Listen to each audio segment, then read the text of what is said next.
Ahora vamos a hablar un poco acerca del perfil docente en matemática. Y eso también es bastante interesante, al igual que la diversidad, porque al final de cuentas en cada tutoría vamos tratando de llevar una pequeña relación en cuanto a lo que hablamos en psicopedagogía como en introducción. Bueno, aquí eh, estaremos hablando prácticamente de lo que trata el perfil del docente en matemáticas. Eh, bueno, se considera que el proceso de la enseñanza de la matemática eh, se ha simplificado últimamente, y eso no me dejarán mentir ustedes, aunque prácticamente todos los maestros de matemática se limitan a lo que es hacer un dictado de una teoría y nos dan un ejercicio, es decir, nos dicen, por ejemplo, la fórmula cuadrática es esta, nos dictan y después nos ponen los ejercicios y ya. Eso es como una mecánica eh, bien cotidiana, por decirlo así. Entonces, lo que sucede es que el docente, bueno, el estudiante no ve la relación que hay en el proceso de aprender matemáticas en cuanto a la realidad, debido a que el docente no ofrece una matemática elegante, atractiva, sino que una matemática fría, a lo mejor improvisó la clase, que se aleja de lo que realmente se quiere como ciencia, etcétera. Eh, este, este perfil de docente que se practica comúnmente se trata de ver la relación o de mejorar ese tipo de clase, tratando de hacer la coordinación de tres cosas. En su material aparece un folleto que habla de la tríada, y específicamente dice tríada: matemática, cotidianidad y pedagogía integral. En realidad, tríada es un concepto que hace referencia a tres cosas que están relacionadas o conjuntamente. Y aquí vamos a tratar de relacionar tres cosas: la matemática con la cotidianidad y la pedagogía integral, y tratar de dar un mejor perfil del docente en matemática. Entonces, digo, en este caso, cada docente debería de tener la habilidad de hablar, por ejemplo, de conceptos como historia, la filosofía de la matemática, la didáctica de la matemática, psicología de la matemática, sociología, y aparte de eso tener en cuenta los principios de la formación integral. Entonces, sobre eso vamos a estar trabajando. Estamos con el perfil del docente eh, en el área de matemáticas. Bueno, comúnmente los problemas que se presentan en la enseñanza de matemática, donde son de diversa naturaleza, comúnmente los problemas que tenemos son: existe un rechazo al hablar. Desde el momento que el profesor dice vamos a matemática, y empiezan a hacer caras feas los niños: no quiero eso, qué aburrido, qué sé yo, estudiamos otra cosa, etcétera. El bajo rendimiento que se da en el área de matemática a nivel nacional, el promedio de PAE es de 4.5, es demasiado bajo. La deserción en las carreras, por ejemplo, entran a la universidad muchos queriendo estudiar matemática, después terminan graduándose unos pocos nada más. La desatención de importantes aspectos conceptuales para dedicarse exclusivamente al mecanismo de los procedimientos, es decir, dejan por un lado algunos conceptos que pueden ayudar a la comprensión y se dedican exclusivamente al proceso. Eh, bueno, es así como el abordaje de la temática del perfil docente y de la escuela, desde la tríada, desde los tres conceptos: matemática, cotidianidad y pedagogía integral,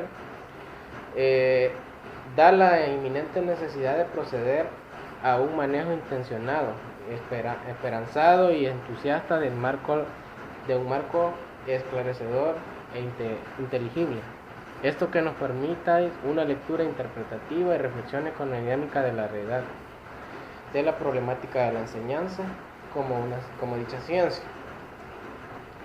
Esto nace con la necesidad o la finalidad de contribuir efectivamente con la enseñanza y mostrar la ciencia al servicio de la humanidad y las diferentes formas de subsistencia de vida existente en el planeta.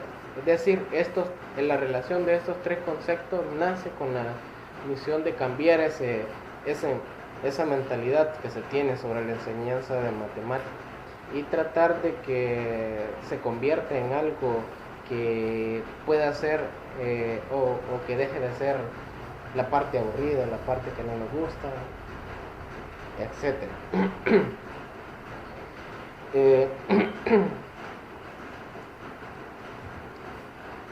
La tríada anterior, los conceptos anteriores, tiene tres componentes. Está la matemática, lo cotidiano y la pedagogía integral. Es decir, cómo mezclamos la matemática con lo cotidiano, es decir, lo que nos ocurre diariamente, y a la vez con la pedagogía. El tercer componente, que es la pedagogía, básicamente es una relación directa con la psicología educativa y la teoría del aprendizaje contemporáneo. Esta pedagogía integral es una pedagogía no tradicional, definida como aquella que propone que los estudiantes empleen tres canales de aprendizaje: el visual, el auditivo, el sinestésico, y además la mayoría de inteligencias de Gardner, es decir, las que mencionábamos hace un momento: la inteligencia verbal, la lingüística, la lógica matemática, la rítmica, la musical, la visual espacial, interpersonal o intrapersonal, y la participación activa de la totalidad de las personas. Es decir, ahora lo que tratamos es que esta pedagogía integral le propone a cada estudiante a aprender matemática utilizando las tres inteligencias y que se vuelva de una manera interesante tratándolo de relacionar con lo cotidiano, es decir, con lo que hacemos a diario, lo que nos ocurre constantemente. El objetivo de la matemática desde esta pedagogía integral es la formación de un ser humano crítico, pensante y transformador de su realidad. Bueno, de acuerdo a la inteligencia matemática que veíamos, lógico-matemática que veíamos anteriormente, dice que es la habilidad de entender o de hacer cálculos numéricos, de poder dar respuestas a problemas diversos y de poder hacer un razonamiento. Entonces, si combinamos esa inteligencia con la pedagogía integral, entonces básicamente se trata de formar personas, estudiantes que piensen por su propia cuenta, que ya no hagan solo lo que el profesor hace y que puedan transformar su realidad. Y esto es algo muy esencial porque, bueno, comúnmente se da en las escuelas, se da que digamos que un profesor pone una ecuación y lo pone con una variable X.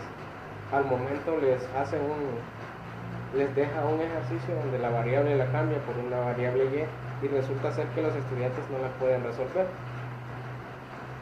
Y esto es hasta cierto punto preocupante, pero a lo mejor es algo normal. ¿Por qué? Porque solo se les ha enseñado proceso y no se les ha enseñado a pensar. Solo han sido programados exactamente para hacer lo que el profesor hace. Pero la misión es que se vuelvan pensantes, que sepan dar sus ideas, que sean críticos y que puedan transformar su realidad a partir de la matemática. Dice que los estudiantes deben propiciar el diálogo, deben instituir conceptos y conocimientos que deriven de la realidad social.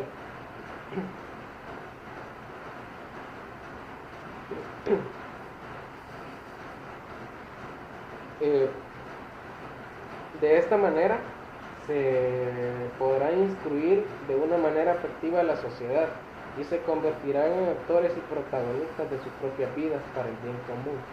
Entonces, esa es la idea con la que se hace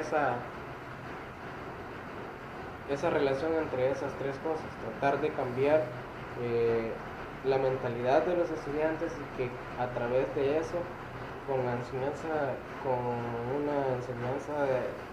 de la matemática más integrada, puedan obtener mucho más desarrollos y deje de ser la asignatura aburrida, tediosa, que da sueño, que comúnmente se maneja.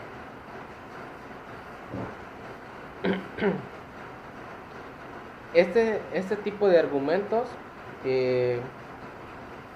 nos da oportunidad para poder reflexionar sobre la manera en cómo se ha venido enseñando matemática de las escuelas y en especial las aplicaciones que se hace sobre ella en el aprendizaje de los estudiantes. Y vemos que a lo mejor no hemos visto en realidad la práctica del por qué estudiar matemática durante las escuelas. Entonces eso nos lleva a hacer lo que son las reflexiones sobre la enseñanza de la matemática. Bien, a raíz de tener las reflexiones, podemos mencionar que la docencia en los últimos años del siglo XX se ha convertido en una actividad mecánica, improvisada y fría, a pesar de los avances de la investigación. Por ello es necesario, según Morán, el profesor, además de informar, debe de formar. Es decir,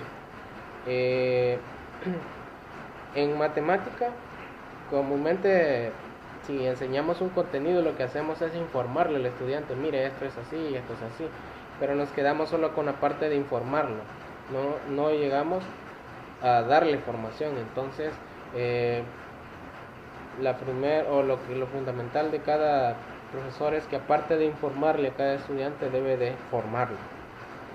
El enseñante o el profesor ignora o pretende ignorar los intereses del estudiante, sus necesidades, y en vez de estimular termina por atrofiar su potencial y energías creativas.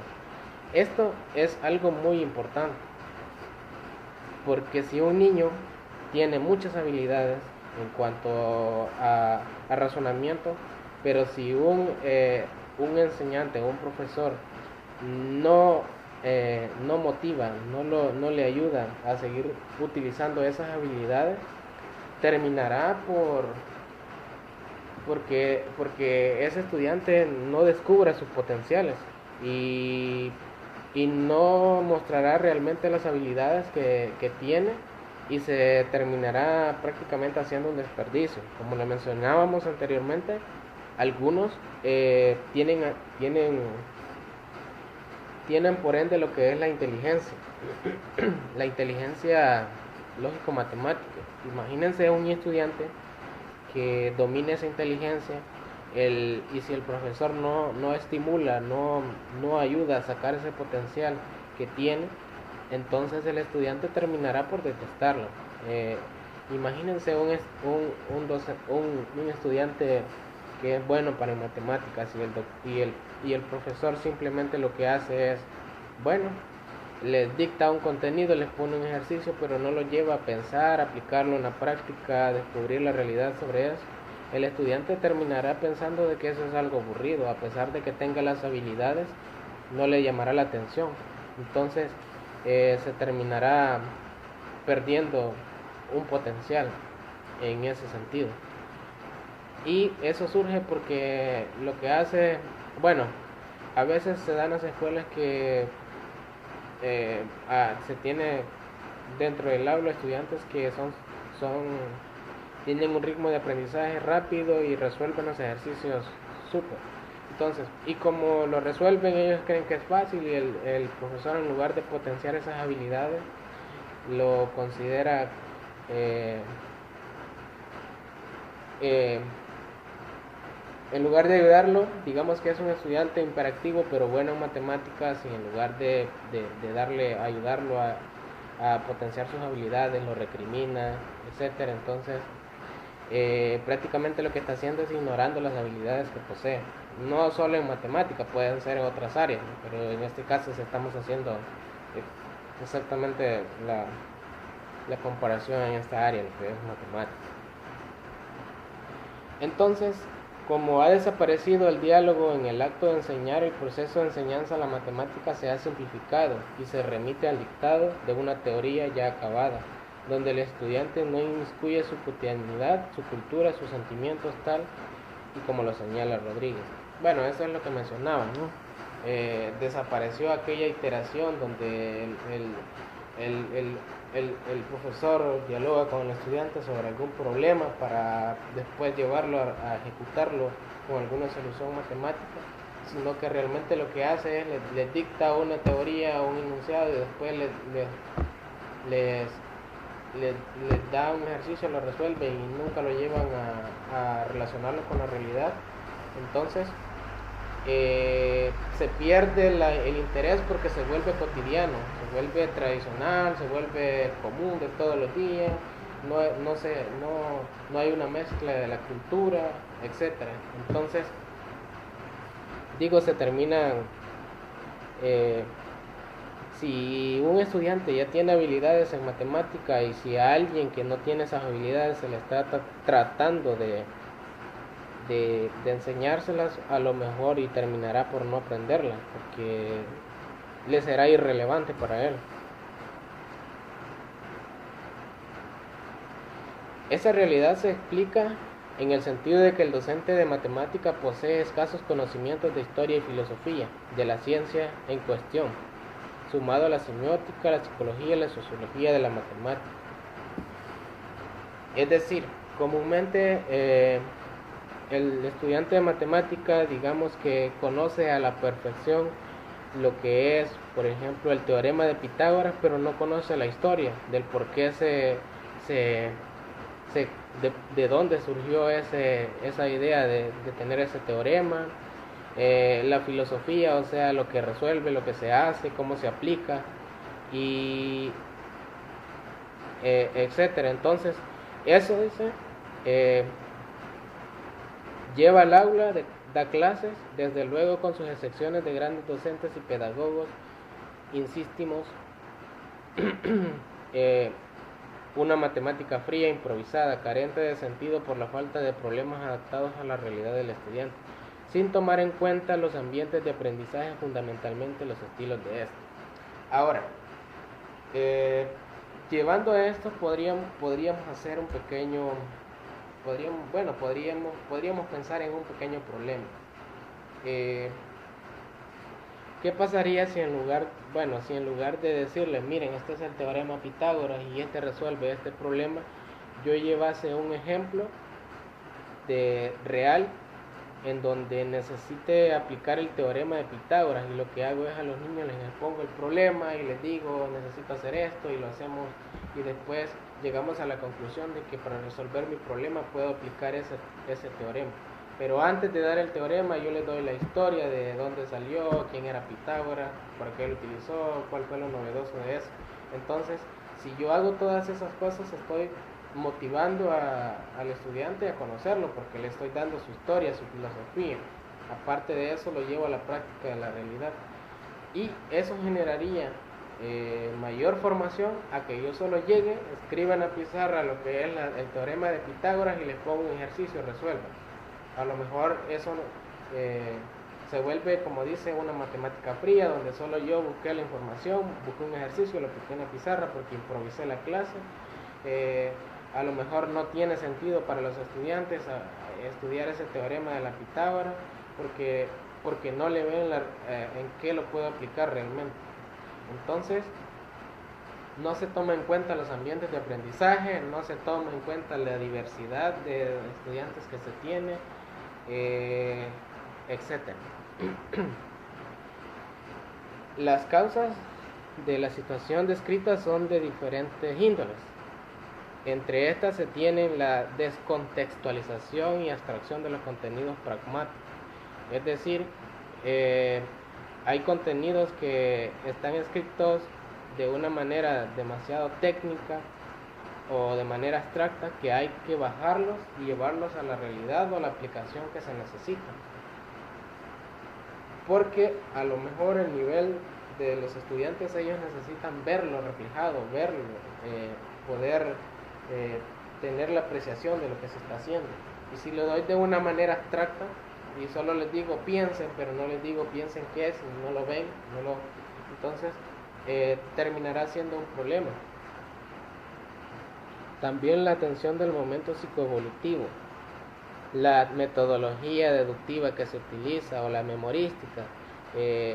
Por ejemplo, cuando se les pone a que se aprendan de memoria tal cosa, la mecánica que se utiliza, que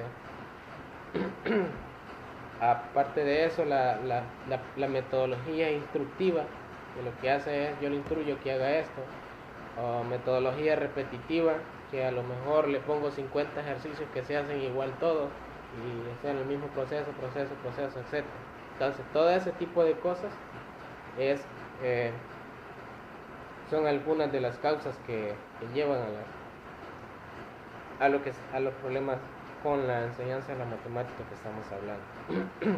Ahora, el perfil docente de matemática y la escuela.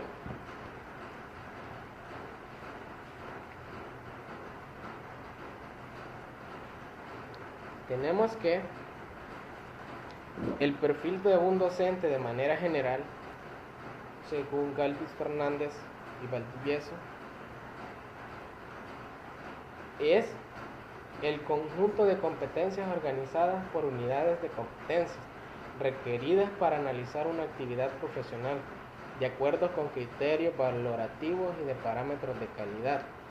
Es decir, el perfil de un docente debería de ser aquellos que tienen un conjunto de competencias ya organizadas por unidad, y a la vez esas competencias deben de ser las que se necesitan para realizar su actividad, y que estas van de acuerdo a los criterios valorativos, o es decir, a lo que necesita dentro de lo que es una escuela, y que conlleve a obtener resultados de calidad. Este es un perfil innovador para un docente de matemáticas, tomando en cuenta los tres conceptos: matemática, cotidianidad y la psicología integral. Y esto lo unimos con investigación, es decir, es más fácil enseñarle a un estudiante ciertos contenidos que lo hagan de una manera investigativa, a que si le pongamos el problema y termine haciendo exactamente lo que nosotros queremos. Así como Murillo afirma que el maestro necesita una interesante propuesta de actualización de maestro de matemáticas bajo los nuevos preceptos teóricos prácticos de la matemática a partir de situaciones de aprendizaje significativos, tomados de la vida cotidiana.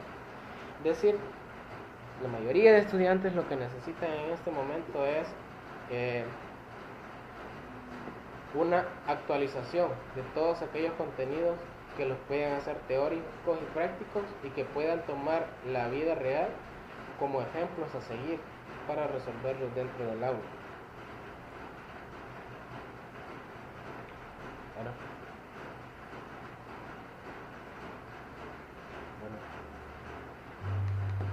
Bien, entonces realmente el ser docente no significa vaciar contenidos repetitivos, acabados, definitivos. Es necesario que dicho profesional aborde con propiedad nuevos paradigmas apuntando a la visión de educación de calidad.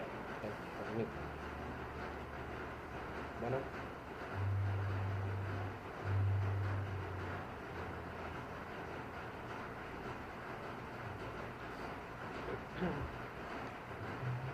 Bueno, es decir, un docente no necesariamente es aquel que solo llega a dar los contenidos y dice, bueno, terminé todos los contenidos, entonces ya cumplí con la carga académica que tenía predisponida hacer. Entonces, dice que cada docente eh, debe de abordar con propiedad nuevos paradigmas apuntando a la visión de la educación de calidad. Comúnmente sucede que, eh, bueno, realmente esto es real, no hay docentes que siguen aplicando exactamente el mismo ejercicio durante 2, 3, 4, 5 años y no tratan de, de, de actualizar el ejercicio tomando en cuenta de algo real. Eh, y eso es prácticamente eh, viable, ¿no? Me imagino que ustedes a lo mejor dentro de una escuela han notado que hay docentes que tienen un montón de años de trabajar y a lo mejor han hecho un su guión de clase o notas de clase y las mismas notas de clase de hace 5 años son las que siguen trabajando y no las actualizan, siguen sigue siendo algo repetitivo, a lo mejor hay profesores que ya ni cargan cuadernos o libros porque ya hasta se los aprendieron de memoria. Y desde el momento en el que trata de alguien de cambiarles y decirle que hay que innovarse, que hay que actualizarse, que hay que aplicar utilizando la realidad, como que ya genera un problema. Pero realmente no nos damos cuenta que con ese detalle estamos afectando lo que es el aprendizaje de los estudiantes porque realmente están dejando de demostrar interés sobre eso. Dígame.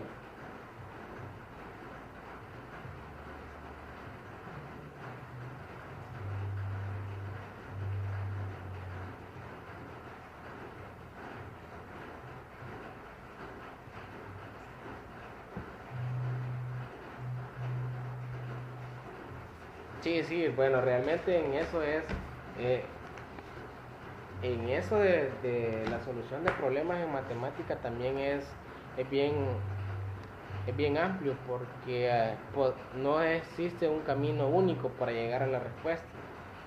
A lo mejor eh, dependería, bueno, desde mi punto de vista, de qué contenido yo estoy abordando. Porque, por ejemplo, digamos que si yo estoy tratando de resolver una ecuación de grado 2 por ejemplo, por factorización, pero si alguien la resuelve por utilizando la fórmula general, el ejercicio, la solución está bien, solo que a lo mejor el docente debió especificar ahí de que lo que está tratando de evaluar es si domina la competencia del caso de factoreo. Entonces, realmente no es, el docente no puede decir que está malo el ejercicio, sino que a lo mejor la observación que puede hacer es que trate de utilizar lo que es el caso de factoreo, por poner un ejemplo.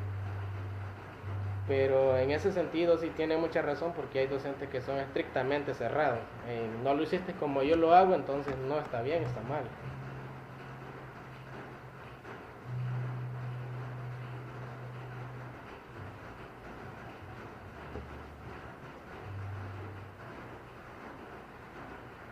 Sí, sí, es cierto. En ese sentido es tratar de cambiar el hecho de que, como digo, no existe un único camino para una respuesta. Eso puede variar.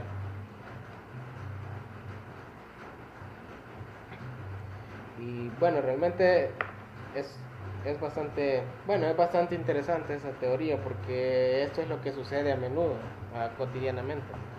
Y es ahí donde vemos por qué los estudiantes detestan matemáticas. En realidad. Sí, dígame.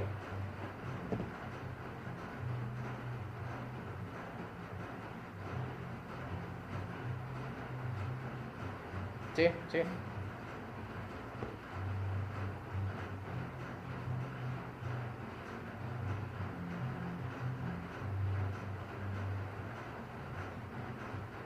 Sí,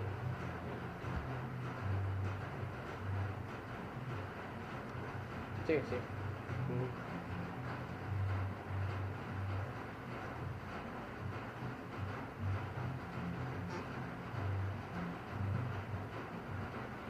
Sí. Bueno, eso es, como digo, este tipo de problemas son los que se dan a menudo durante las escuelas, y si ustedes hacen un sondeo se darán cuenta que eso es prácticamente en todas las escuelas a nivel nacional. Y el problema de utilizar, por ejemplo, una metodología, como lo decís, los mismos que dio hace 15 años, tal vez a lo mejor ya a la actualidad ya tiene cambios, ya hay cosas que han cambiado, hay cosas que ya no son como antes, porque van surgiendo nuevas leyes, nuevas normas, y eso hace de que haya un desfase. A lo mejor habrán estudiantes que han de decir, bueno, ¿y para qué lo voy a leer si eso ya no, tal vez ya no está vigente algún código, y etcétera? Entonces, y la idea, bueno, como en el caso de ustedes, como nuevos formadores de estudiantes en un futuro, o algunos que lo sean ya, pues su misión es tratar de ir cambiando ese tipo de cosas. Tratar de que, en este caso, tomando en cuenta la matemática, se pueda ir contextualizando a la realidad, y tratando de quitar el paradigma de que las matemáticas son aburridas, son feas, son difíciles, y mostrándolos de que se pueden hacer cosas muy interesantes con ellas. Por ejemplo, yo siempre he pensado de que a un estudiante a un niño de parvularia, primero y segundo grado, debería enseñárseles matemáticas jugando, que ellos sientan que están jugando en realidad. Y es una manera eficaz de, de adquirir este aprendizaje, porque recuerden que en su momento, en su infancia, los niños lo que les llama la atención es jugar, y si yo los pongo a jugar desarrollando aprendizaje, realmente se obtendrían buenos resultados desde ese punto de vista. No sé si alguien quiera dar algún comentario sobre esto.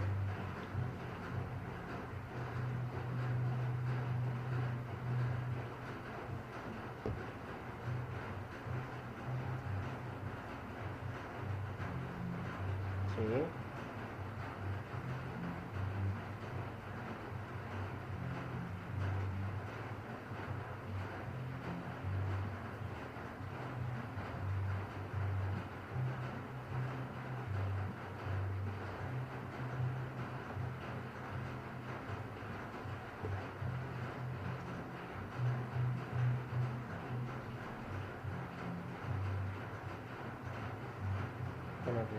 Sí, exactamente, y eso es algo fundamental, ¿no? Porque, como digo, eh, cuando yo voy a dar alguna teoría, debo de conocer por lo menos la historia. Si voy a hablar de una fórmula que dio un matemático, un físico, qué sé yo, debo de al menos decirles, miren, este era fulano de tal, vivió hace años, investigaba esto y descubrió esto. A lo mejor yo llegue un día y, y me interese, por ejemplo, de que aprendan lo que es eh, cómo resolver ecuaciones, y yo llego con problemas de aplicación y empiezo a plantearles ecuaciones de acuerdo a lo que me ocurrió durante el día. Por ejemplo, quería comparar algo, gasté tanto, y empiezo a relacionarlo con ecuaciones, ¿no? O sea, hacer cuentas, sacar cálculos, y de una manera, en lugar de ponerles una ecuación escrita numérica, por ejemplo 2x más 3y, les doy un problema que a lo mejor les ocurre a diario, y que ellos vayan relacionándolo con una ecuación. Eso cambiaría un poco el paradigma de para qué me sirve. Bueno, entre otras cosas. Y sí, dígame. Sí,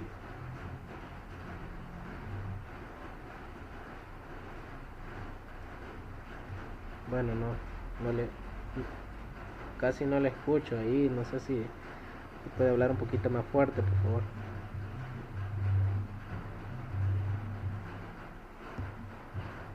Sí, sí, casi no le escucho.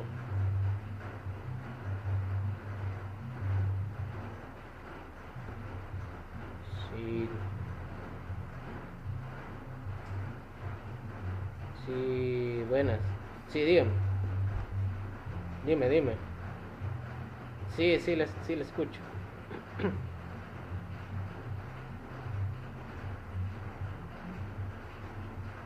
Sí, ajá,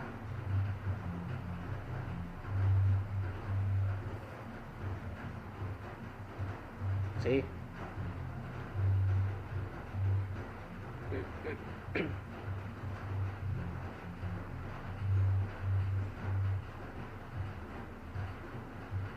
sí, sí.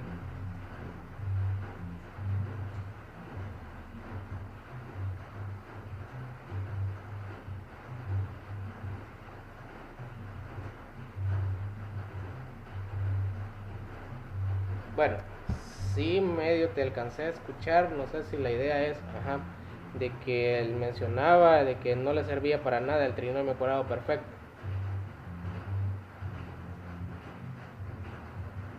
Sí, ajá.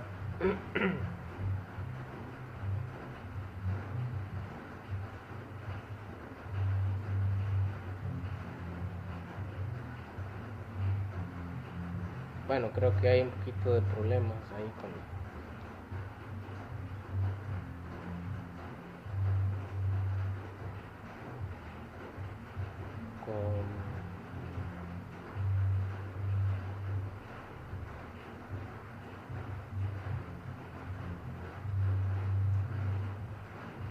bueno, creo que se perdió la idea, no sé si no le alcancé a escuchar bien.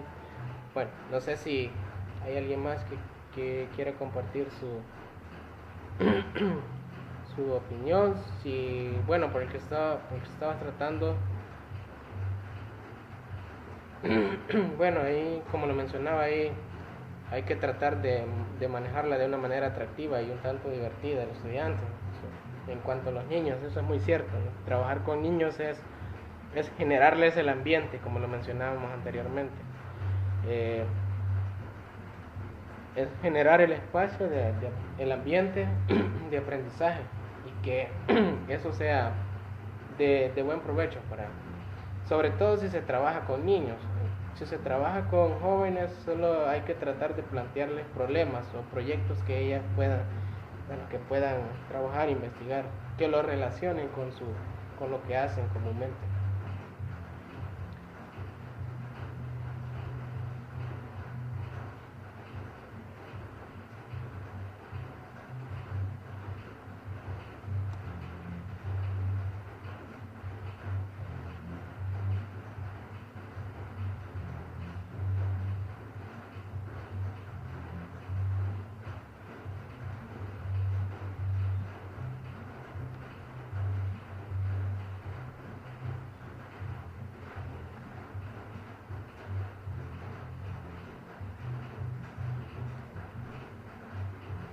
Sí, sí, eso también es muy importante, sobre todo porque en cuanto a los procesos de aprendizaje eh, y por la diversidad de estudiantes que se maneja, comúnmente hay estudiantes que siempre necesitan que alguien los motive, que alguien les dé palabras de que lo puede hacer, etcétera, porque a lo mejor son cosas que como no sabemos los procedentes de su casa, tal vez en su casa no lo motivan a estudiar y tal vez son es las cosas que necesitan.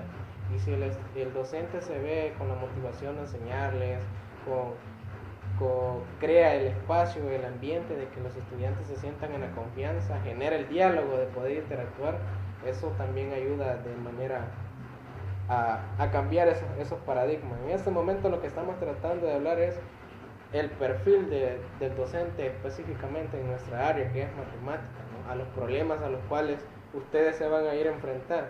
Es decir, ustedes se van a enfrentar con niños que ya tienen ese problema de que no les gusta. Entonces, y leyendo esto nos damos cuenta cuáles han sido esos problemas y a tratar de cambiar un poco esos. Bueno, entonces voy a seguir con con el contenido.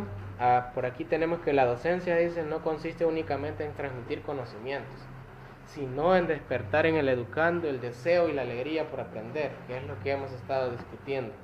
Eh, la enseñanza de la matemática debe de orientarse en atención al ritmo de aprendizaje y estilos de aprendizaje propios de cada estudiante.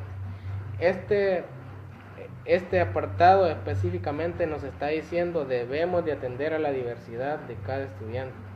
¿Por qué? Porque hay estudiantes que son rápidos, hay estudiantes que no son rápidos, hay estudiantes que tienen una manera de aprender de una forma, es decir, hay algunos que usan más lo visual, otros más el auditivo, etcétera. Entonces debemos de atender a la diversidad. Cada profesor debe de identificar la diversidad de aprendizaje que tiene dentro del aula para tratar de responder a ellas. Ahora, hablamos un poco acerca de los principios que fundamentan el perfil docente de matemáticas.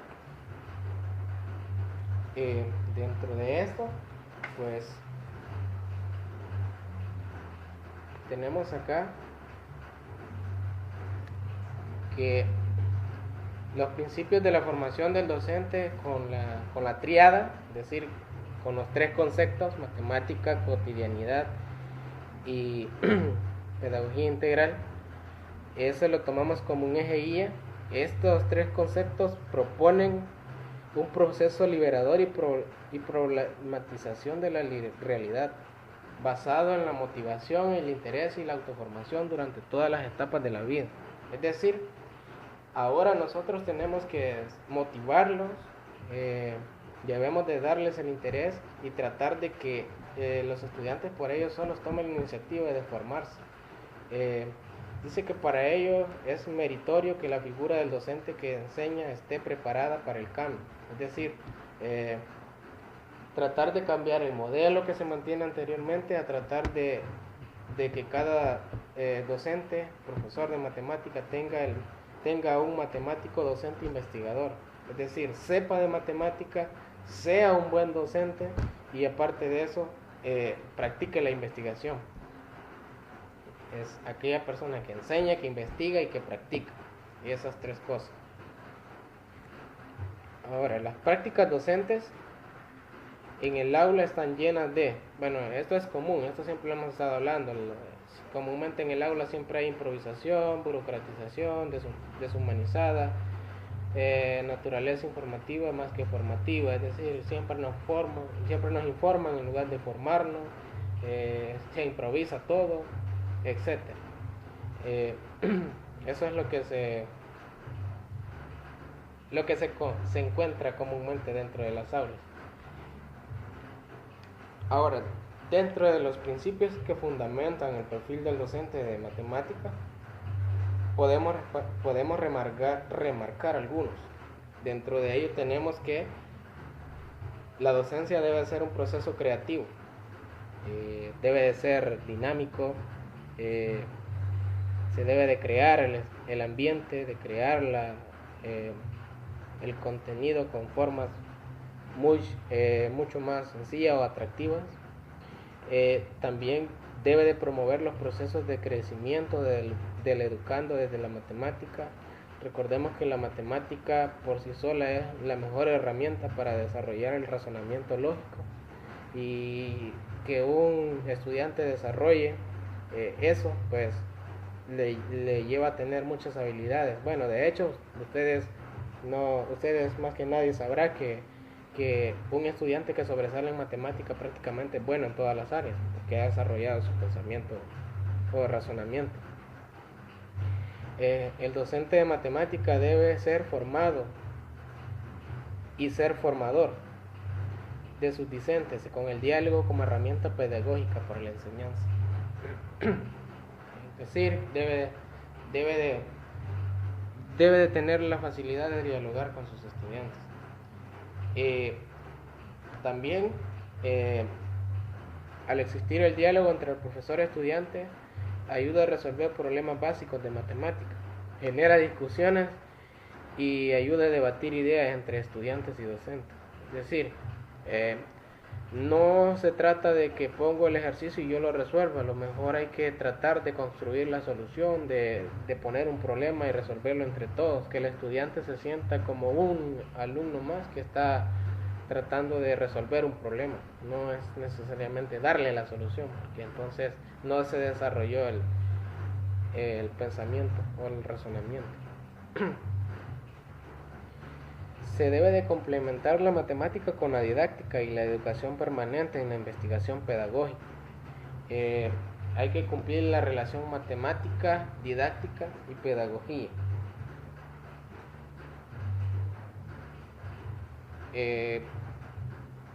También la investigación no debe estar alejada de la docencia matemática, es decir, cada docente que imparta lo que es matemática debe de tener a la mano lo que es una investigación acerca de los contenidos. Debe de llevarlo o someterlo siempre a una investigación. Si estamos, por ejemplo, trabajando con un tema que es de estadística o que tiene, digamos, de estadística, pues hacer una pequeña investigación que les permita a ellos desarrollar esa habilidad. Si lo que estoy haciendo es recolección de datos, puedo hacer una pequeña investigación con los niños que hagan una recolección de datos de algo que les llame la atención, que lo vean interesante. También la enseñanza de la matemática debe ser liberadora de la opresión de los problemas que se han presentado en este proceso y dirigida a la formación en todas sus capacidades. Es decir, debe de liberar todas esas ideas o paradigmas que se tienen sobre ella, y debe de darse la formación en todas sus capacidades.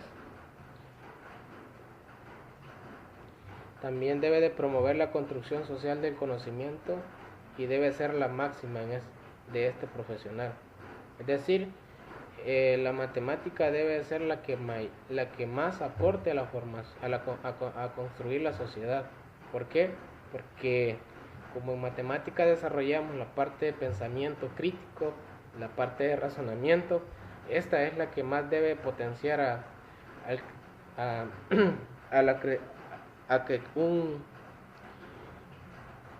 que una sociedad crezca y se convierta de una manera más profesional cada estudiante, ¿no? Es decir, que tenga un pensamiento más acertado de lo que sucede dentro de su realidad. También la apropiación y la reconstrucción del conocimiento por los estudiantes. Es decir, un estudiante debe de apropiarse del conocimiento y debe de reconstruir el conocimiento. Debe tener una estrecha relación con su interés, motivación y afectividad. Es decir, se trata de fomentarle el interés y de motivarlo. También el perfil del docente de matemática debe tener el principio de integrabilidad. Es decir,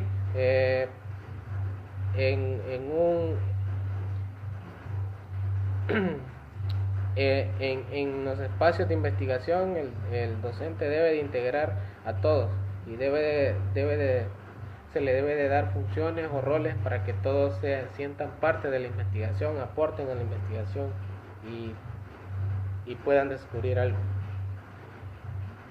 También el docente de matemática debe estar preparado en la psicología del aprendizaje. ¿Qué significa eso? Que el estudiante debe de saber cómo actuar cuando se dan problemas de aprendizaje de cada estudiante. Es decir, debe de entender cuáles son los ritmos de aprendizaje, los procesos cognitivos que llevan a aprender ciertas teorías, etc. Debe de estar preparado bajo esa psicología. También debe de poseer las herramientas psicológicas que buscan reconocer y eliminar sentimientos negativos hacia la ciencia. Es decir, debe de estar preparado porque en algún momento se encontrará con estudiantes que no les llama la atención en matemáticas, que no les interesa matemáticas, que dicen para qué me sirve, como comúnmente lo mencionan, y debe de estar preparado para cambiar esa psicología y tratar de eliminar todo ese tipo de pensamientos negativos y que vean a la ciencia como lo que es, como una ciencia, como algo que interesa saber, que interesa investigar, que interesa descubrir. Ahora, eso es hablando acerca del perfil del docente en el área de matemáticas. Ahora, el papel que juegan las instituciones educativas, tomando en cuenta este mismo problema de la enseñanza de la matemática. La escuela debe dejar de mirarse como una organización reproductora y pasar a convertirse en un agente productivo y creador. Comúnmente en la escuela lo que se ve como que solamente se reproduce.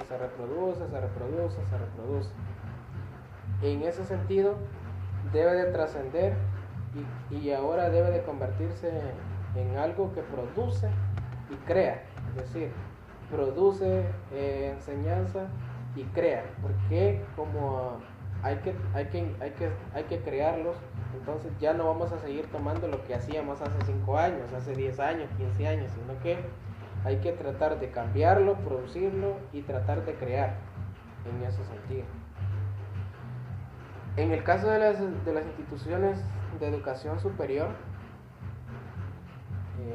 Morán afirma que la transformación académica de toda institución de educación superior pasa necesariamente por una docencia renovada y un docente innovador, formando en una doble perspectiva la disciplina y la pedagogía didáctica. De ahí que en estos tiempos se requiere ejercer una docencia transformadora, profesional, creativa, enseñar para el cambio y para lo nuevo. Es decir, hoy en día con el avance tecnológico incluido, con las facilidades o métodos de enseñanza, se debe de enseñar con la idea de que se va a cambiar y que se va a descubrir algo nuevo. No se trata de creer o de mentalizarle de que la idea o de plasmar la idea de que la suma no cambia, la multiplicación no cambia, sino que se da las herramientas para cambiar, para descubrir algo nuevo. Es decir, recordemos que la matemática por ende es una ciencia y la ciencia siempre está sujeta a investigación. Siempre habrá algo nuevo que descubrir. Entonces, en ese sentido, esa debe de ser la función de la educación superior. Debe de ser una formación renovadora e innovadora, que crea una doble perspectiva, tanto como la disciplina y la pedagogía didáctica. También se debe de trabajar en equipo planteando tareas intelectuales exigentes que demanden acciones de cooperación, colaboración mutua, interacción múltiple, desempeño de roles, fijación de metas, comunicación, expresión de ideas, organización de información, entre otras. Todo este tipo de cosas comúnmente se fomentan dentro de una investigación. Se hace trabajar en equipo, se les plantean tareas, se designan roles, se trata de fomentar una meta y entre otras cosas, eso conlleva que haya un trabajo en equipo, en conclusión. También hoy en día se debe de preparar para que el estudiante tenga un uso efectivo, consciente y crítico de las tecnologías. Entonces, es decir, a pesar de que la tecnología sea una herramienta fuerte para la enseñanza, también se puede convertir en una herramienta fuerte para que los estudiantes pierdan el interés de estudiar, porque creen o consideran de que no necesitan investigar algo porque ya todo está ahí, ya solo entran a internet, buscan algo y ya lo saben. No necesariamente. Debe de enseñárseles a los estudiantes cómo utilizar la tecnología de una manera que contribuya a la formación. Comúnmente la mayoría bueno, todos por decirlo así, hacemos uso de nuestros teléfonos inteligentes, pero la mayoría de nosotros lo que andamos son aplicaciones de redes sociales, andamos WhatsApp, Facebook, Instagram, pero a lo mejor no andamos lo que es una aplicación que nos sirva de una manera crítica, a investigar, que me ayude a potenciar algo. Lo mucho que andamos es con juegos en línea, pero también hay aplicaciones que nos ayudan a desarrollar algún proceso matemático y que se vuelva de una manera más interactiva. No podemos dejar de lado la tecnología porque es la que sigue creciendo constantemente. Entonces debemos de enfocar a los estudiantes a que se inmersan en ella y que puedan aprender a investigar usando la tecnología también.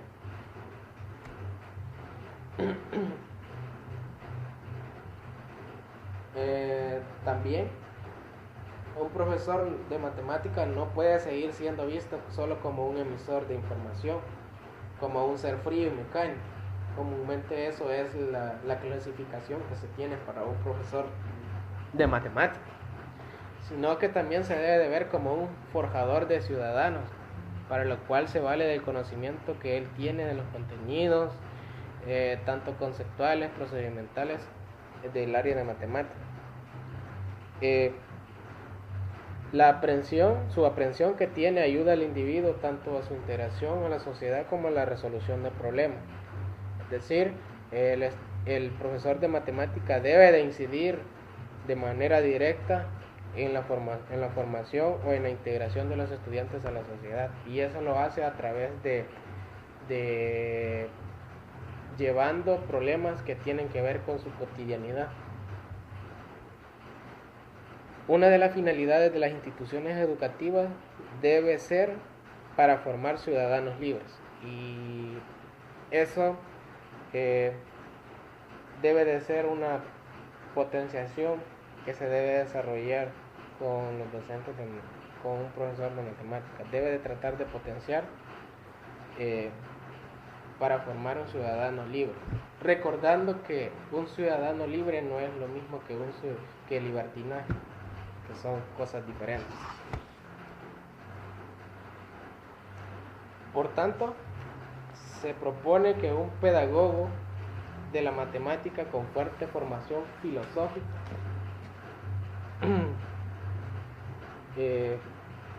porque los problemas exigen respuestas profundas de aceptación o de rechazo. La vida cotidiana, la política, la economía, la sociedad exigen proveerse de una conciencia crítica. Es decir, todo docente de matemática debe de ser un pedagogo y debe de tener una formación filosófica. ¿Por qué? Porque después de resolver un problema debe de dar una respuesta profunda y que sea que plasme la realidad, ya sea si es una aceptación o un rechazo, porque a raíz de eso surgen lo que son las respuestas a las cosas que suceden durante la vida cotidiana, problemas de política, por ejemplo, problemas de economía, etc. Entonces, bueno, un profesor de matemática debe de tener una buena filosofía y una buena pedagogía. De esa manera contribuye a generar docentes o estudiantes profesionales que piensen de forma más crítica, que afronten la realidad, que sepan razonar, que sepan pensar de una manera más acertada. Ahora, tenemos el perfil del docente de matemática enmarcado en el paradigma humanista integral. El paradigma humanista integral se define como la vía posible en la formación integral del ser humano, retomando el sentido primigio de la actividad educativa,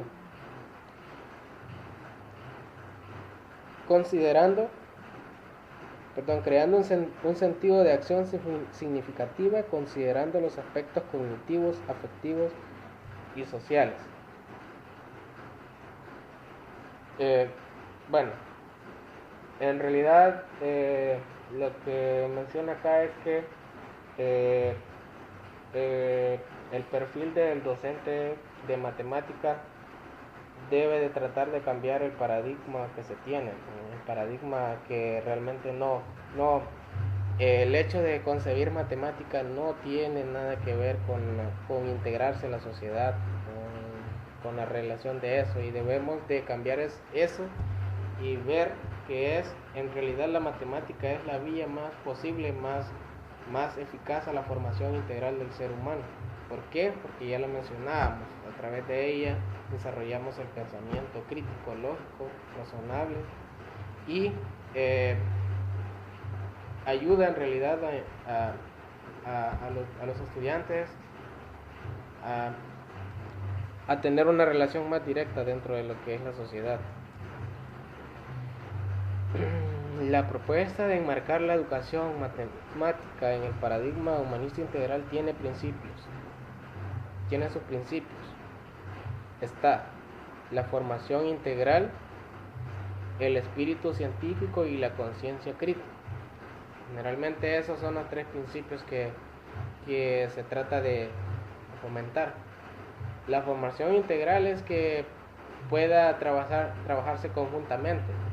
Que forme el espíritu científico es que todos tengan aquella inquietud por investigar, por descubrir, por conocer nuevas cosas.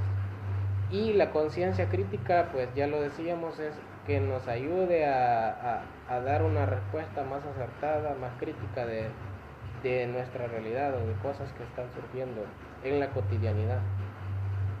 Este paradigma permite la formación del docente de matemáticas en los pilares que son aprender a ser, aprender a convivir, aprender a conocer y sobre todo dice en educación básica. Bajo esos tres pilares debe de tener la formación un docente de matemáticas.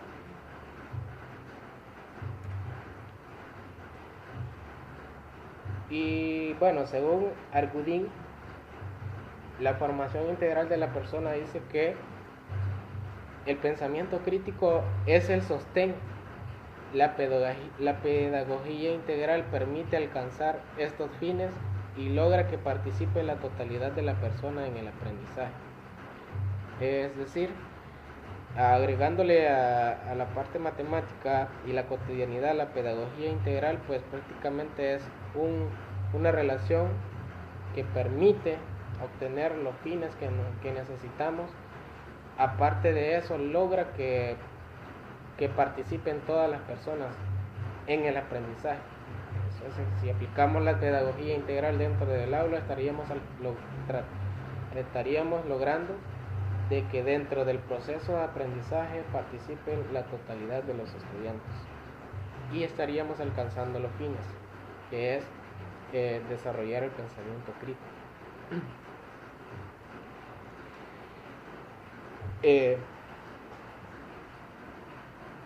Como Goñi, manifiesta que lograr que la matemática no sea algo externo al alumno, a su experiencia vital, que logremos plantearle problemas que puedan integrarlos en un contexto próximo a ellos, que les permita desarrollar capacidades realmente útiles fuera de la vida académica.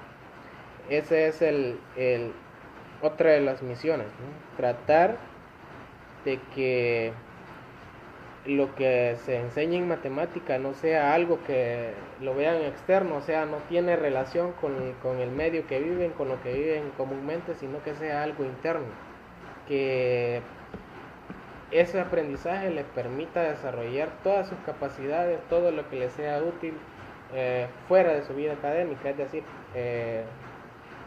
en la sociedad donde se desarrollan, donde se desenvuelven. Entonces, tenemos acá el docente como profesional.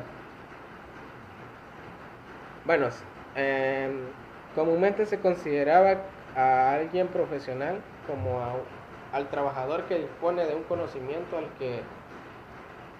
al que es ajeno al cliente. Es decir, una persona profesional es aquella que tiene conocimientos que otras personas no lo tienen y por ende ofrece su servicio para dar los conocimientos que sus clientes no tienen. Y bueno, de esa manera se concebía un profesional o se consideraba alguien profesional. Bueno, en consecuencia, la situación profesional se caracteriza por el experto que la ejerce. Es consultado por un cliente ignorante que pone una confianza absoluta en el consejo que se le da. Entonces, ¿qué significa eso? ¿Cómo nos vemos nosotros o como docentes, como profesores, en el sentido de que nosotros somos los expertos y los padres ponen la confianza absoluta en que nosotros vamos a formar a sus hijos? Entonces, realmente eso nos lleva a pensar en que tenemos una gran responsabilidad sobre nosotros. ¿Por qué? Porque nosotros somos los profesionales, nosotros somos los expertos, nosotros somos los que sabemos, y bajo ese criterio yo le pongo la confianza. Bueno, los padres ponen confianza en sus hijos y dicen: no, él es el experto, él es el que sabe, el profesional, y es el que le va a ayudar, o es el que va a enseñarle a mí. O si lo quieren ver desde otro punto de vista, si yo me enfermo, yo voy donde un doctor y voy al doctor que le tengo confianza, y le tengo la confianza absoluta en que me va a dar la medicina que yo necesito. Porque a lo mejor he conocido por ahí de que hay un doctor que solo cobra caro y a lo mejor no son buenos los medicamentos, y como que no le tengo la confianza.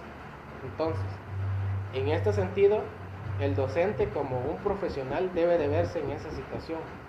Debe de verse como una persona experta y de confianza absoluta, al que el cliente pueda llegar con toda la libertad de decir: yo quiero este trabajo, en este caso sus hijos, y que obtenga los resultados que realmente necesita.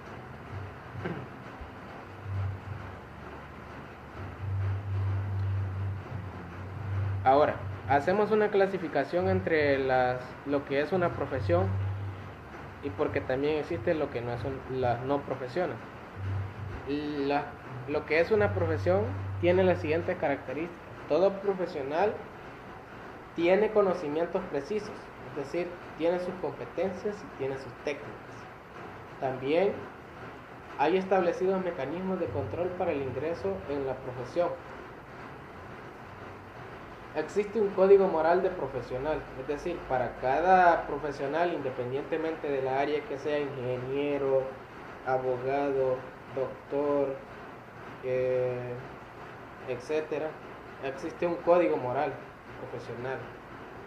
La profesión comporta un grado de libertad en el ejercicio de la misma, es decir, la profesión, de acuerdo a lo que hace ese profesional, me dice qué tan profesional es desarrollando su ejercicio.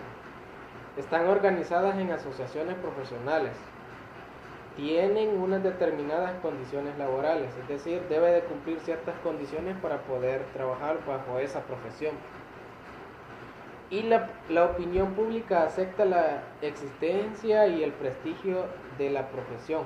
Este es muy importante, es decir, existen muchos que tienen un título como profesional, pero al final la opinión pública es la que dice si ese título lo tiene por prestigio o no prestigio.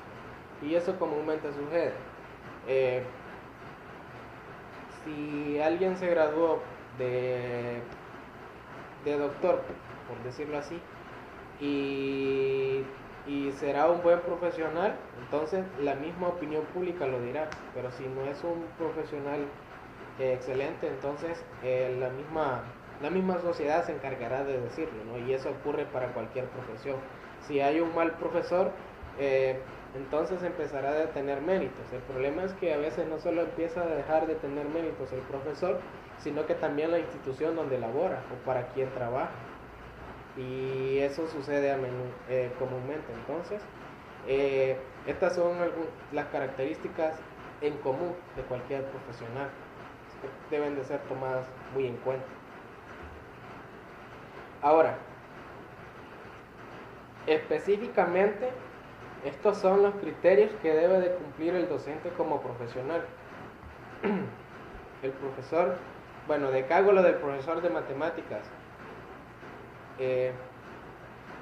Dentro de eso tenemos ahí que no optar una didáctica rígida, sino amordarla en cada caso al alumno, observándole constantemente. No olvidar el origen concreto de la matemática ni los procesos históricos de su evolución. Debe de tener en cuenta lo que es la historia y la filosofía. Presentar la matemática como una unidad en relación con la vida natural y social, es decir, debe de presentar problemas que tienen que ver con su entorno. Graduar cuidadosamente los planos de abstracción. Es decir, habrán contenidos que son un tanto abstractos, entonces debe de tener el cuidado de relacionarlos. Enseñar guiando la actividad creadora y descubridora del alumno. Desde el momento que enseña debe de tener en cuenta o debió de haber creado una actividad que ayude a descubrir las habilidades pertinentes de cada estudiante.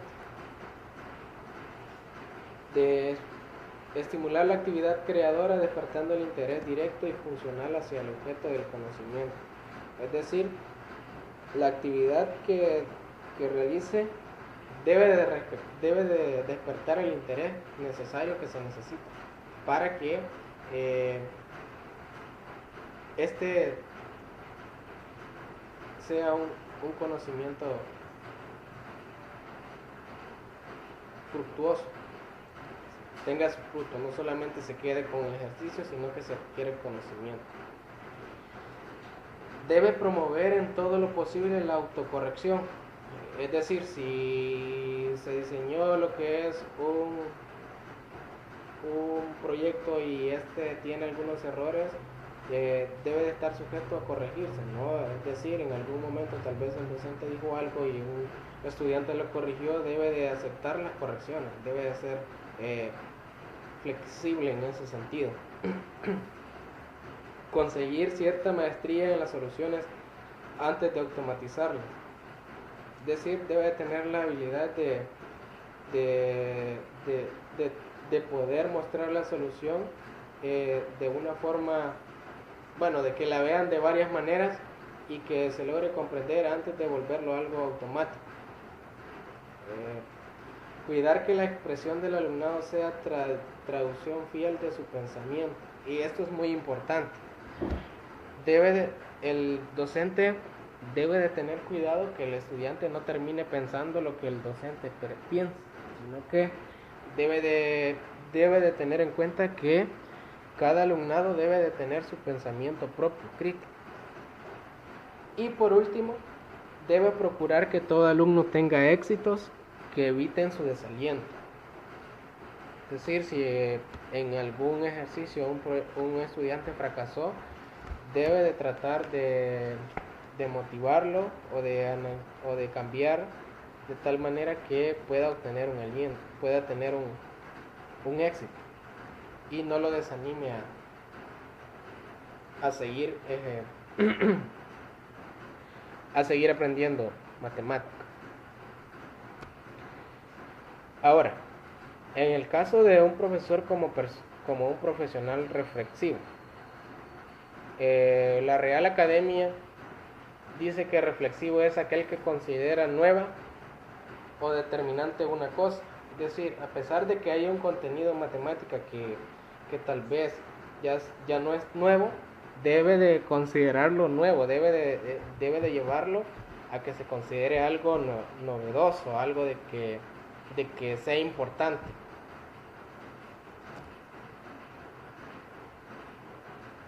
La idea de caracterizar al docente como un profesional reflexivo va más allá. Trata de introducirlo en un modelo de reflexividad más completo. concreta.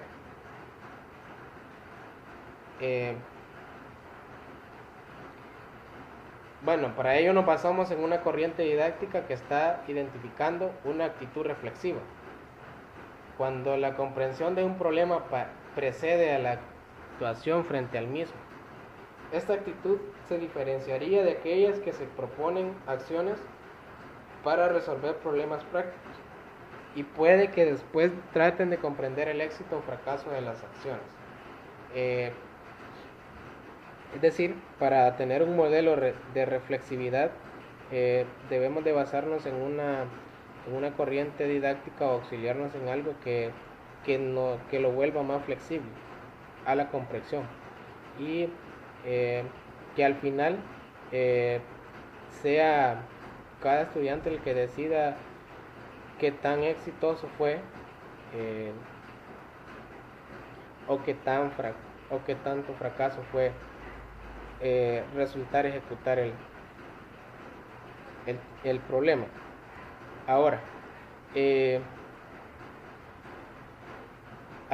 veamos cómo puede llevar este proceso a cabo en matemáticas y presentamos acá un problema. El problema que se presenta acá es el siguiente. Vamos a estudiar las fases de reflexividad que pueden aparecer a un docente reflexivo cuando se enfrenta a la enseñanza de la división. Es decir, cómo enseñar la división tomando en cuenta un proceso reflexivo.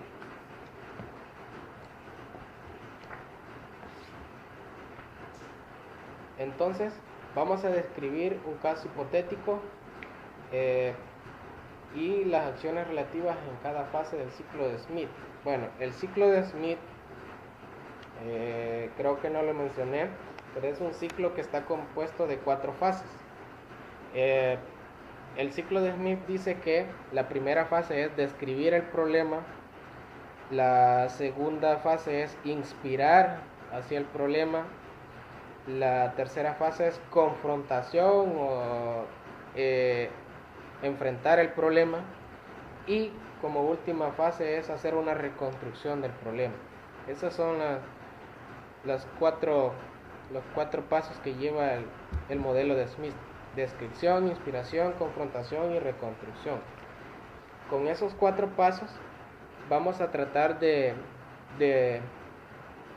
explicar lo que es la división en una enseñanza primaria, es decir, puede ser en un segundo grado, un primer grado, a donde a los niños se les está tratando de explicar por primera vez lo que es la división.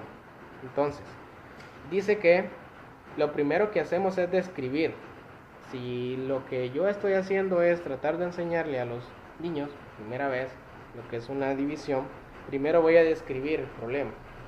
Es decir, y la descripción dice, bueno, lo plantea acá, dice, de la experiencia de la clase, es decir, ya hubo una experiencia previa a eso, menciona las condiciones, dice, aparentemente los alumnos hacen más rápidamente el problema de repartir 20 metros entre 5 niños, que el de cuántos trozos de 5 metros salen de 20 metros de tela. Entonces, si lo ven o si lo entienden, hay una descripción a partir de algo previo. Se trató de hacer una división de 20 entre 5 y para los niños les fue mucho más fácil repartir 20 metros de total en 5. Es como, tengo 20 metros, les voy a repartir a 5 niños, les fue más fácil hacer la repartición que planteárselo de la siguiente manera: que cuántos trozos de 5 metros le salen de 20 metros de tela. Es como se describe el problema y ve que hay una manera mejor de asimilarlo que otra. Ahora, después de tener la descripción, se da lo que es la inspiración. Entonces, la inspiración dice que el profesor busca en qué teoría se está basando ambos problemas de división. Tienen muchos números sencillos, ambos pueden hacerse mediante manipulación. Aunque se trata de magnitudes continuas, se puede resolver por medio de cuantificación discreta. y el profesor cree que ambos problemas son similares al tener estas estructuras similares. ¿Qué significa eso?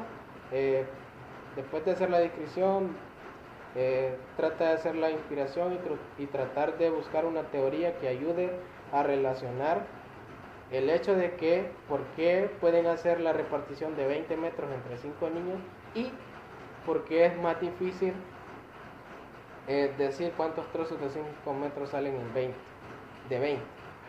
Entonces, lo que dice, lo que argumenta el profesor es que ambos son cuantificaciones discretas, pero al parecer al repartir 20 metros entre 5 niños como que da la relación de hacer una partición, o es decir,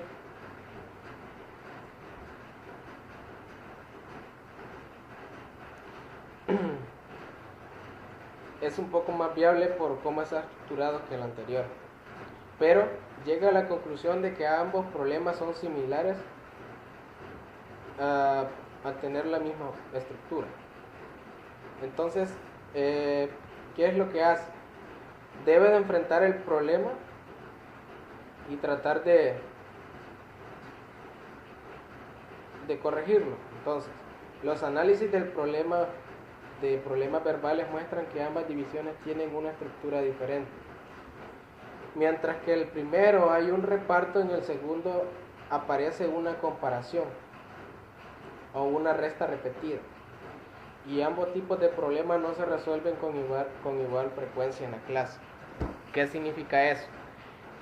Que los niños están acostumbrados a hacer un reparto y no a hacer una comparación. Entonces, debido a eso, para ellos es mucho más fácil hacer una repartición que hacer una comparación. Y esa es la confrontación del problema. Y lo que hace en la reconstrucción es, el profesor propone más ideas donde los niños tengan que hacer comparación. ¿Por qué? Porque descubrió que ahí es donde está la dificultad. Pueden hacer una repartición, pero no pueden hacer una comparación. Entonces, y empieza a proponer problemas, como por ejemplo, ¿cuántos saltos de 3 escalones ha de darse para bajar una escalera de 15? Y eso sería hacer una comparación. Utiliza lo que es un modelo cartesiano que dice cuántas cajas de 4 caramelos puedo rellenar con los 28 caramelos de una bolsa. Y también utiliza un modelo de medida. ¿Cuántas pesas de 6 kilos tengo que colocar para equilibrar un peso de 24?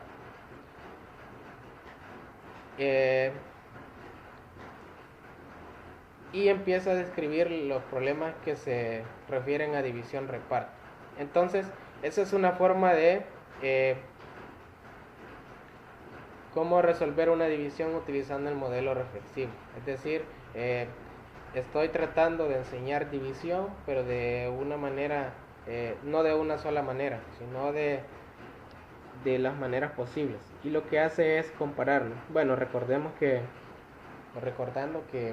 cuando yo hablo de división, estoy hablando de hacer una repartición, también es una comparación y también se puede ver como una resta.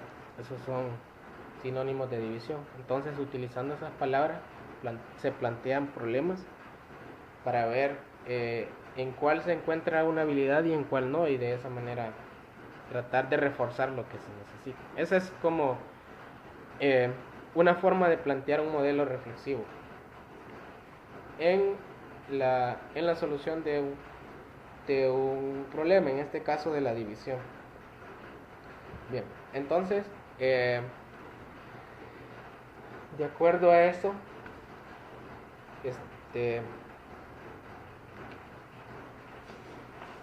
bueno, en este caso el contenido estaríamos llegando hasta acá según lo programado.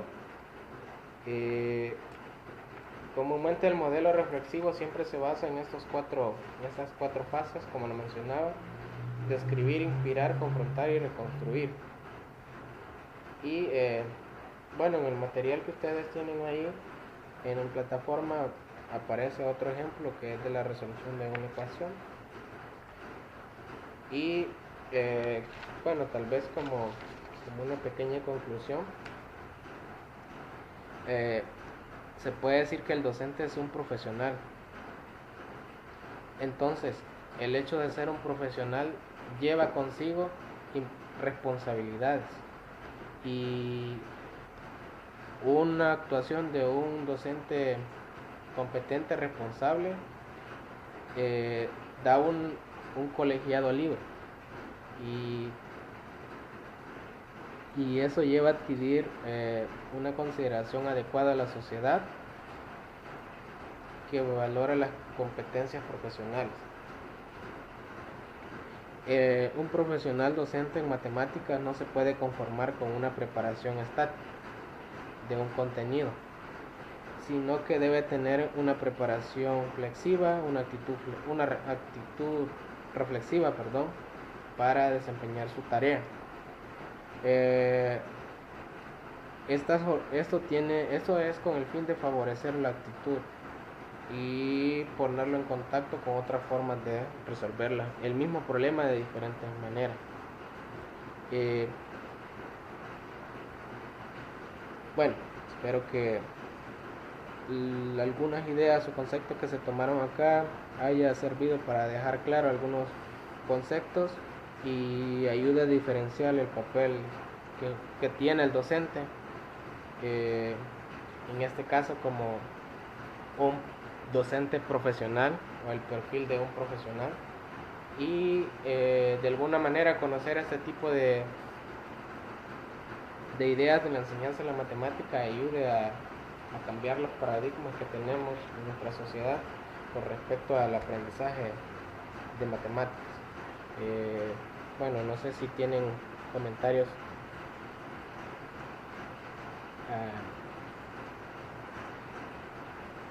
sobre lo expuesto.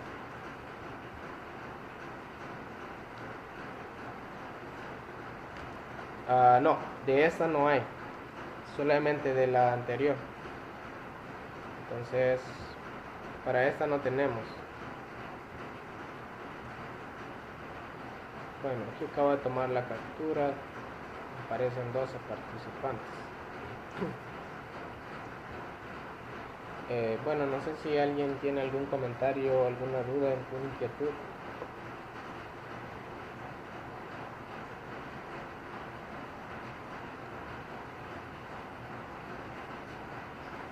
Sí, los escucho.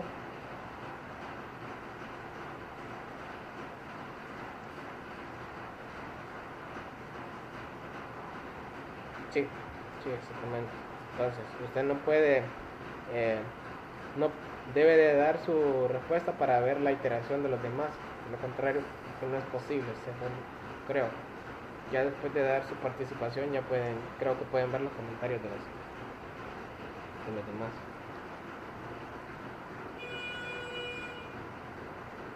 Bueno, no sé si alguien más tiene algún comentario.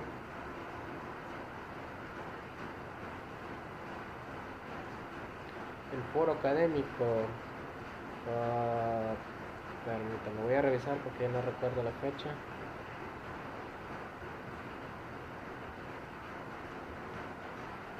El foro académico.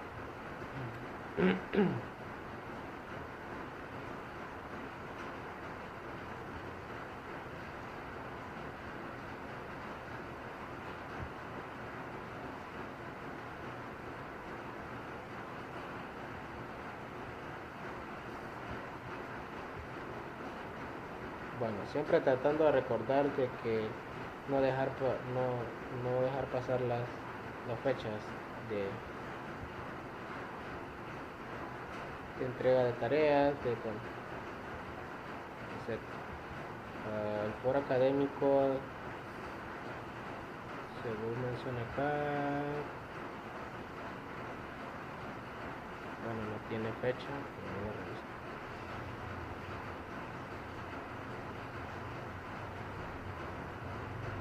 Bueno, la primera participación está del 1 al 10 de octubre y la segunda participación está del 10 al 13 de octubre.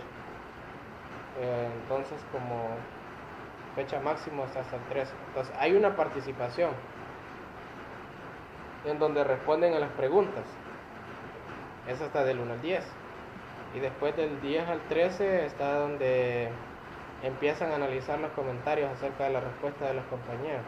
Y deben de dar al menos 2 comentarios. Es una discusión.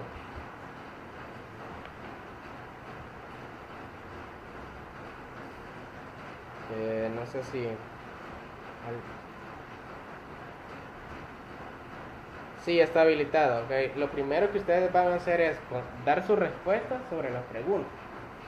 Entonces, como segunda fase, van a hacer 2 comentarios acerca de las respuestas que han dado sus compañeros.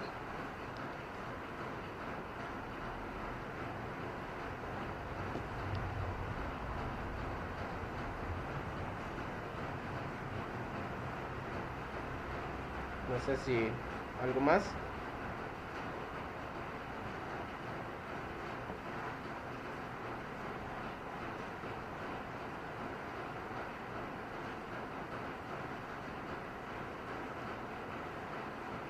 Sí, sí, exactamente.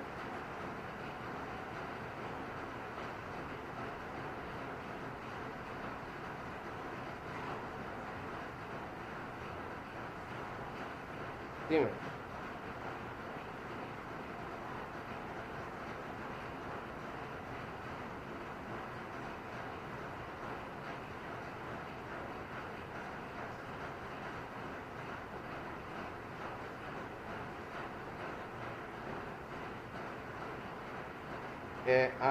Sí, eso estaba comentando.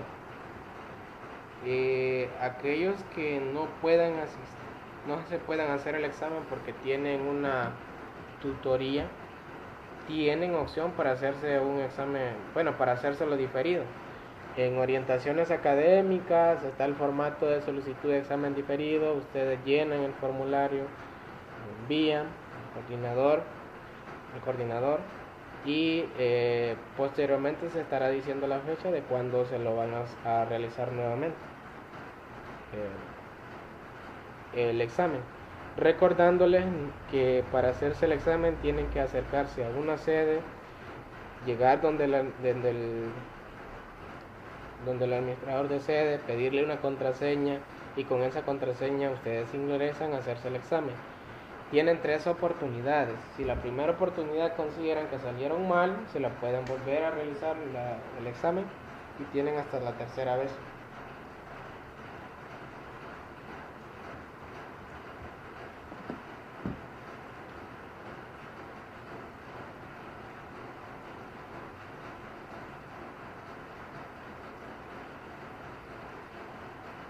Sí.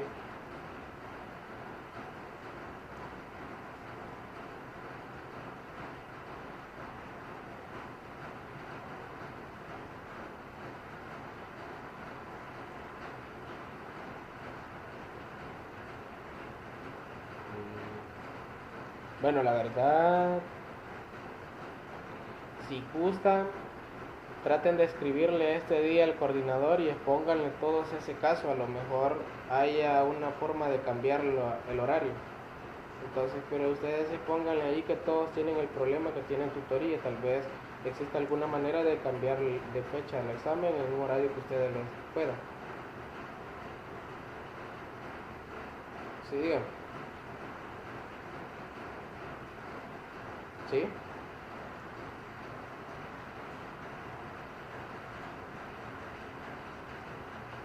Sí, dime.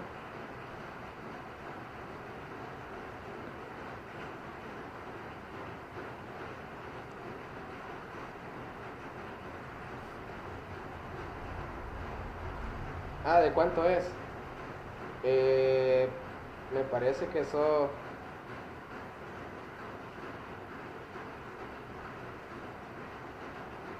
Me parece que son 60 minutos lo que tiene. 60 minutos para contestar.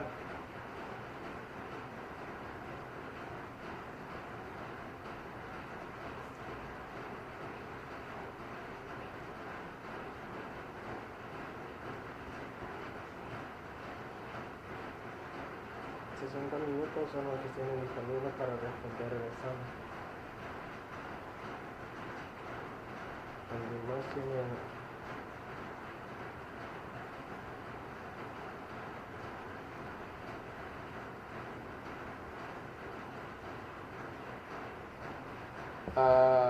Bueno, la verdad no sé cuántas preguntas son, porque el examen igual lo diseñó el coordinador. Son 60 minutos por el intento.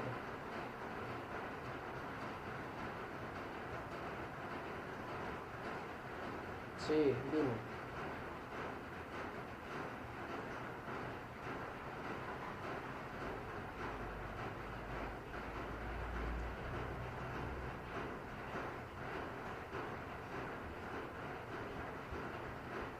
Uh, bueno, la verdad, yo tenía entendido que iba a estar habilitado desde las 11 hasta las 2.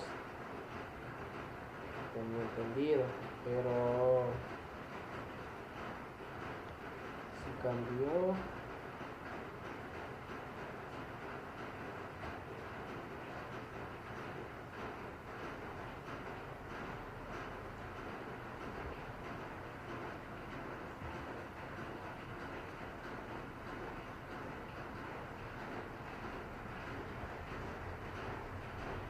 Bueno, sí, tiene razón. Entonces al parecer son 30 minutos que estará disponible.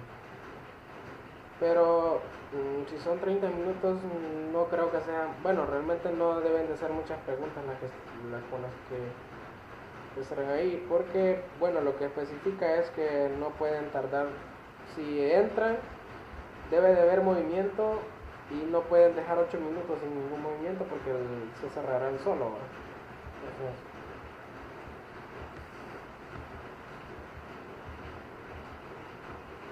sí.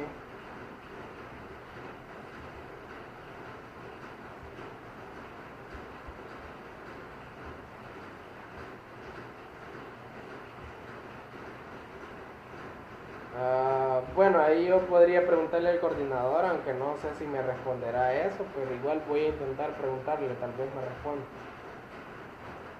Tal vez me dice cuántas son.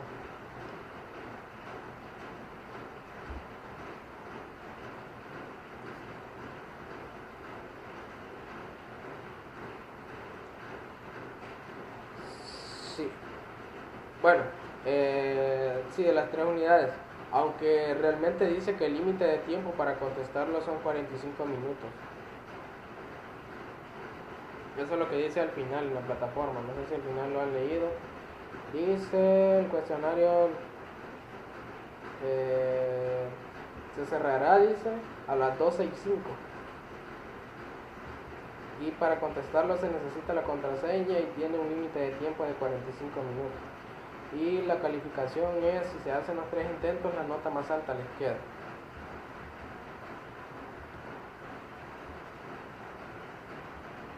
Sí.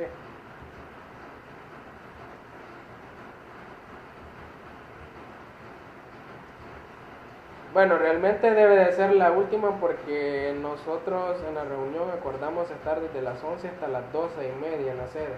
Bueno, en las sedes que vamos a llegar, por ejemplo, yo voy a llegar a la de San Miguel.